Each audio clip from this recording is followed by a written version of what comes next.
Jeigu galima parodyti anonsą dar. Matot, Audrius Butkevičius ir Eduardas Vaitkus vienminčiai. Nors internete, visuomeniniuose tinkluose verda aistros ir sako, kad tai yra visiškai skirtingi žmonės. Taigi mes dabar trumpai pakalbėsim apie tuos du žmonės, apie jų požiūrį į svarbiausius klausimus. Lengvai paliesim. Taigi pasiklausykim Butkevičiaus įvertinimo.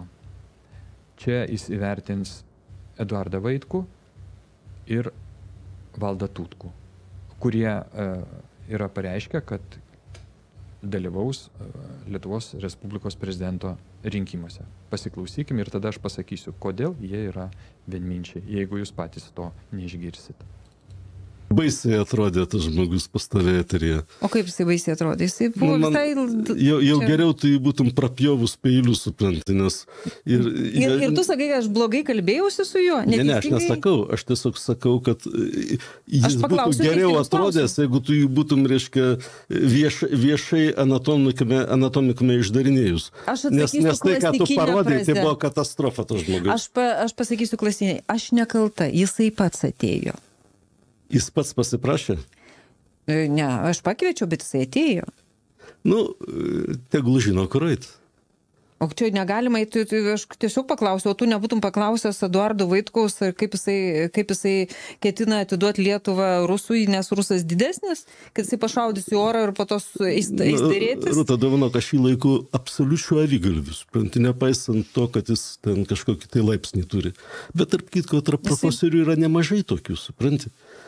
Jie absoliučiai nesigaudo pasaulyje ir vien todėl, kad jie trynė ilgai kėdės, ten nagrinėdami kažkokią problemėlę, jie pradeda galvoti, kad jie visur turi kažkokią tai svarbią nuomonę.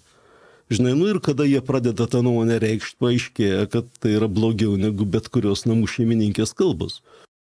Čia panašu į, iš tikrųjų, aš to pasakysiu, žmogus įsivėlęs į kažkokias tai kovas su sistema, jis neturėdamas tvirtų pažiūrų, neturėdamas ten ideologijos, jis labai greitai pasisavina svetimą, kuri ten jam greičiausiai yra brukama. Eurika Masytė sako, kad Tutkus pasirodė jai klaikiau.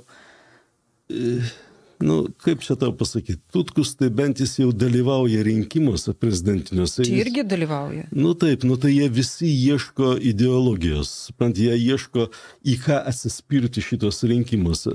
Nu ir kadangi jie nenori būti panašus į ten, sakykime, nacionalistus ar į konservatorius, nu tai jie taip stipriai išliejasi prie ten prorusiškų įvairių naratyvų, jog visiškai su jais susilieja. Man dėl to labai gaila, nes aš Tutkų daugybę metų pažįstu ir tikrai nemanau, kad jo galvoj toks makalas. Ten yra dar vienas momentas, man iš to, kaip buvo komentuojama ir kodėl svarbus Tutkus būtent tai bendruomeniai burbului, kuris tikisi, kad Lietuvai būtų geriau su Rusija ir kad Krymas yra rusų ir taip toliau, kad jiems yra Tutkus didelis atradimas, nes jisai yra Lietuvos kariuomenės buvęs vadas, jisai dirbo NATO ir štai žiūrėkit, kaip jisai šneka, kad vis tiek jūs turėsite atkurti santykius su Rusija, jisai taip man pasakė.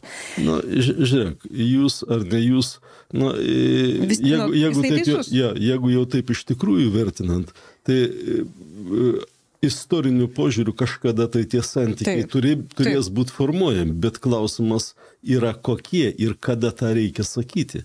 Supranti, šiandien yra būtina suvokti, jog Ukrainos karas yra begalinės svarbos, politinės svarbos mums klausimas. Ir tokie vinguriavimai jie nepadeda mums užimti tinkamos vietos nei Europos gynyboje, nei NATO. Be abejo, pradėsiu nuo galo, kad karas tam tikriems žmonėms Ukrainoje tai gyvybės ir mirties klausimas. Ten, kurie įklimpo, tai be jokios abejonės, bet eikim prie esmės. Labiausiai kritikuojami visi, kurie yra tai vadinamoje nevaldančioje sistemoje, yra už tai, kad jie ne tai, kad kažką pasako apie Rusiją, bet jie apie tai nebijo kalbėti, sakyti savo požiūrio, kuris yra negalimas, neleistinas. Bet jie sako tą požiūrį. Ir dėl to sulaukia daugiausia kritikos. Būtent dėl to, kad jie sako, su Rusija, reikės atkurti santykius. Eduardas Vaitkus yra deklaravęs, mes jam tą klausimą uždavėm, kur būtų jo pirmos kelionės.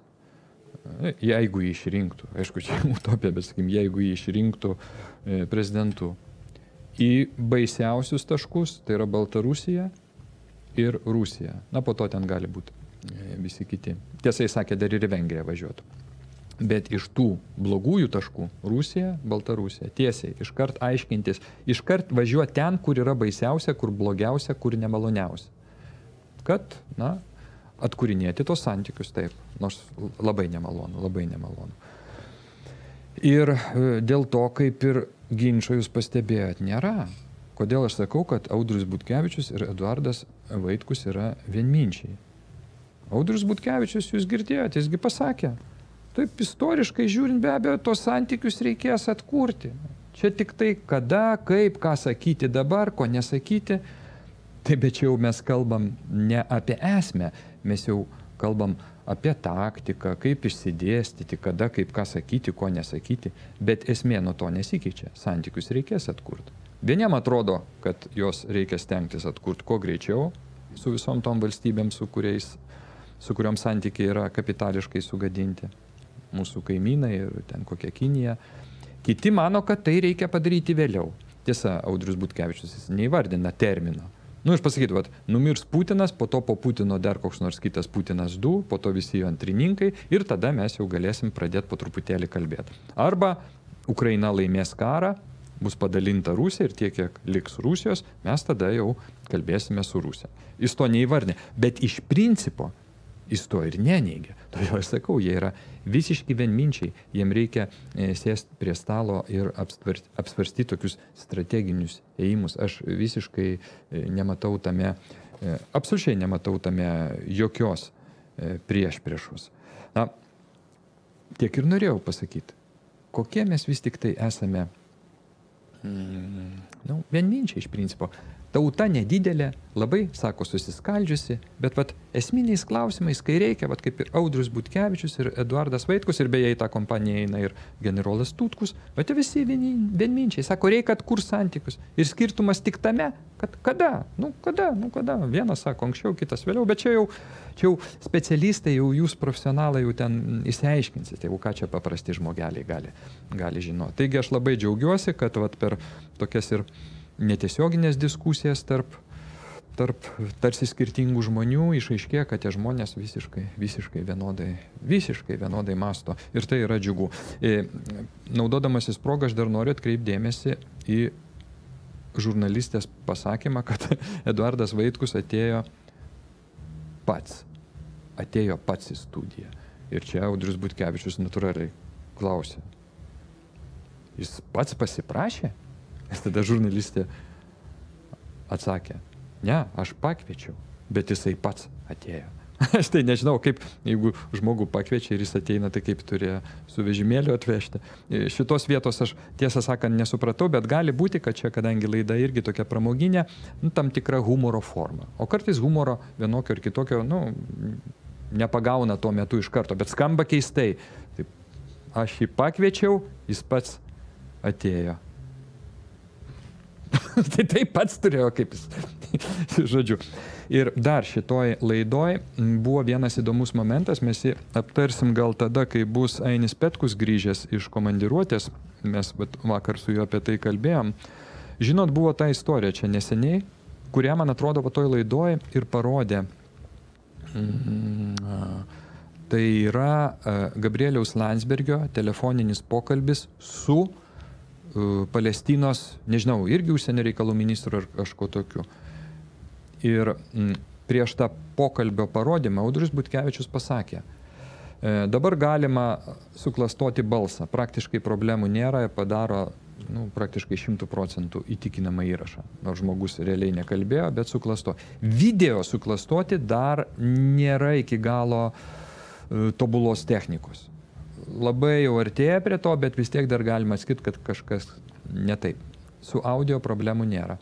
Ir būtent jie apie tai pakalbėjo, tos dalykus priminė visiems ir tada davė paklausytą pokalbį. Pokalbio esmė, jūs turbūt gal ir žinot, Landsbergiui skambina palestinietis, sako, Gabrieliau, paremkite mus visoje šitoje situacijoje, kuri dabar vyksta tarp Izraelio ir Palestinos, su to Hamas karu.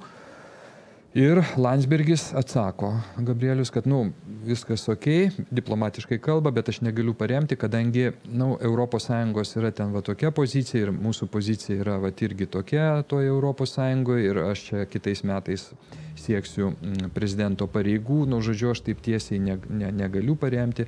Ir tada palestinietis sako, gerai, mes tada, jeigu taip yra, mes jums turim siūlymą ir mes galim, finansiškai paremti jūsų tą politinę liniją, tos rinkimus, kaip aš supratau. Ir tada Landsbergis atsako,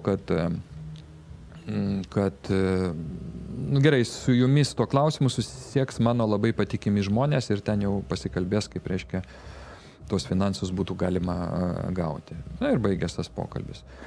Ir čia man buvo labai keista. Šitoje vietoje aš nesupratau Audriaus Butkevičiaus. Tai specialistas yra aukščiausio lygio. Savo srities žinovas, ką jisai daro, nenoriu dabar į tai veltis, bet aukščiausio lygio profesionalas. Aš, kai tą pokalbį girdėjau dar prieš tai, aš tiesiog, kai išgirstu tokius dalykus, pasižiūriu ir numetu į šalį.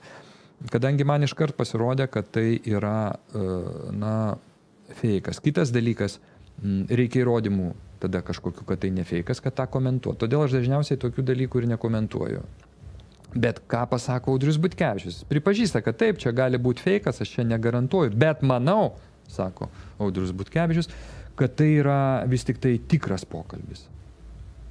Ir čia man pasidarė keista. Jeigu manytų koks nors ten, nežinau, čia pas mus traukiniai važiuoja, ta prasme žmogus, kuris galbūt ten ne taip gilinas, neišmano, jis gali patikėti, kad tai tikras pokalbis. Bet jeigu tą teigia, kad aš manau, kad tai tikras pokalbis, tokio lygio profesionalas kaip Audrius Butkevičius, šitoj vietoj man iškyla galybė klausimų. Tada palauk, kam čia naudinga, kad toks pokalbis pasirodė, kas tą pokalbį stumė, kaip jis atsirado ir taip toliau.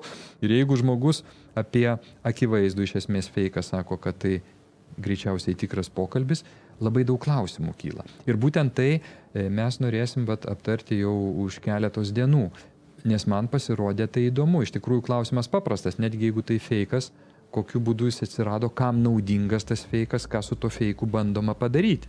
O juolab Audrius Butkevičius teigia, jo nuomonė tai ne feikas, jis tikės, kad tai yra tikras pokalbis. Žodžiu, situacija įdomi. Tai tiek pastabų iš OPTV pasaulio, kuriam vadovauja žurnalistė Rūta Janutienė.